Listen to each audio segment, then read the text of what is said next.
दोस्तों, स्वागत है आपका आज के एक न्यू व्लॉग में। तो फ्रेंड्स, आज का हमारा कंसेप्ट है एंटिसिपेटरी बेल के बारे में, जिसे हम अग्रिम जमानत भी कहते हैं। तो दोस्तों, जब भी कोई व्यक्ति गिरफ्तार होने वाला हो या फिर उसको ऐसी पॉसिबिलिटी हो, आशंका हो कि उसे किसी भी केस में गिरफ्तार किया जा सकता है,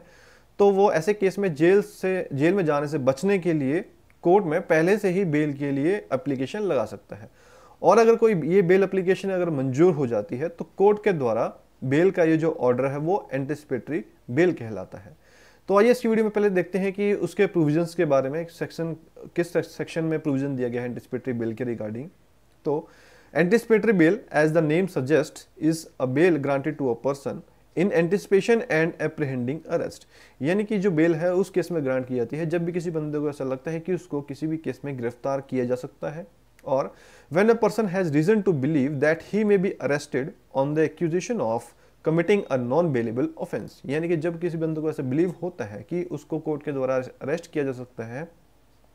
उस चार्जेस पे जो कि एक नॉन बेलेबल ऑफेंस है, then he can move to high court और the court of session under section 438 of CrPC for anticipatory bail. यानी कि जब भी किसी बंदे को, व्यक्ति को अगर ऐसा लगता है कि इसको किसी भी चार्ज में, यानी कि जो नॉन बेलेबल ऑफेंस में है, उसको अरेस्ट किया जा सकता है, ऐसा एंटिसिपेशन हो, उसको ऐसा एप्रहेंड होता है, तो वो क्या क्या कर सकता है कि सेक्शन 438 के अंदर ये तो हाई कोर्ट में या फिर कोर्ट ऑफ सेशन में एप्लीकेशन लगा सकता है फॉर एंटिसिपेटरी बेल के बारे में। तो नॉर्मली बेल तो हमने सुना है कि बेल किसे कहते हैं, लेकिन अब हम देखते हैं कि नॉर्मल बेल में और एंटिसिपेटरी बेल में क्या डिफरेंस है। तो जो एंटिसिपेटरी बेल है वो किसी भी व्यक्ति की गिरफ्तारी से पहले होती है, यानी कि अभी उसकी अरेस्ट हुआ नहीं है, वो उसको बिना अरेस्ट हुए, यानी कि अरेस्ट से पहले ही बेल लेनी होती है। क्योंकि नॉर्मल बेल में और एंटिसिपेटरी बेल में डिफरेंस सिर्फ इतना है कि नॉर्मल बेल में किसी भी व्यक्ति की गिरफ्तारी के बाद होती है, यानी कि उस बंदे को अरेस्ट कर लिया गया है, उसके बाद बेल ली जाती है। लेकिन एंटिसिपेटरी बेल में क्या है कि किसी भी व्यक्ति को अरेस्ट करने के डाउट पर ही बेल ली जा सकती है। अब इसके लीगल प्रोविजंस के बारे में देखें तो सेक्शन 438 सीआरपीसी के अंतर्गत कोर्ट के द्वारा एंटिसिपेटरी बेल दिए जाने का प्रोविजन दिया गया हुआ है। और जो एंटिसिपेटरी बेल है वो हमेशा नॉन बेलेबल ऑफेंस में ही होती है, क्योंकि जो बेलेबल ऑफेंस होते हैं उसमें जो बेल है वो पुलिस के द्वारा ही दिए जाने का प्रोविजन है। यानी कि जो बेलेबल ऑफेंस है नॉर्मली उसमें जो बेल है वो पुलिस के द्वारा दी जाती है, और नॉन बेलेबल केसेस में जो बेल है वो मजिस्ट्रेट के द्वारा दी जाएगी। तो इसीलिए एंटिसिपेटरी बेल जो है वो सिर्फ नॉन बेलेबल ऑफेंस में लगाई जा सकती है। अब इसको कहाँ पे हम अप्लाई करें, तो जैसे हमने भी देखा कि सीआरपीसी में सेक्शन 430 में कहा गया था कि जो एंटिसिपेटरी बेल देने का जो राइट है वो सिर्फ सेशन कोर्ट में, यानी कि सत्र न्यायालय या फिर हाई कोर्ट में, उच्च न्यायालय को ही दिया गया है। अब देखते हैं कि एंटिसिपेटरी बेल कब लगाई जा सकती है, यानी कि किस स्टेज पे हम एंटिसिपेटरी बेल को फाइल कर सकते हैं। तो पहले हम देखते हैं कि एफआईआर होने से पहले अगर किसी भी व्यक्ति को ऐसा लगता है कि उस पर कोई नॉन बेलेबल केस दर्ज हो सकता है या फिर एफआईआर हो सकती है, तो वो कोई भी जो व्यक्ति है कोर्ट में अपनी एंटिसिपेटरी बेल के लिए एप्लीकेशन लगा सकता है। और अगर इन केस एफआईआर हो चुकी है, यानी कि एफआईआर होने के बाद अगर वो एंटिसिपेटरी बेल लेना चाहता है, तो इस केस में जो क्या होगा कि फिर पुलिस में उसके इन्वेस्टिगेशन में उसका नाम, या फिर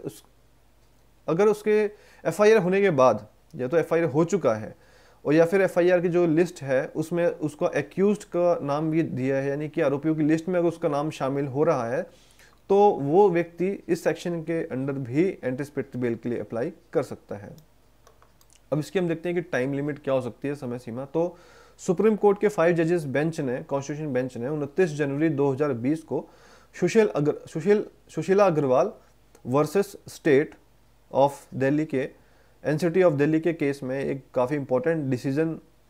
दिया था कि जो भी एंटिसिपेटरी बेल में हमेशा जो लिमिटेशन है उसका तय होना जरूरी नहीं है।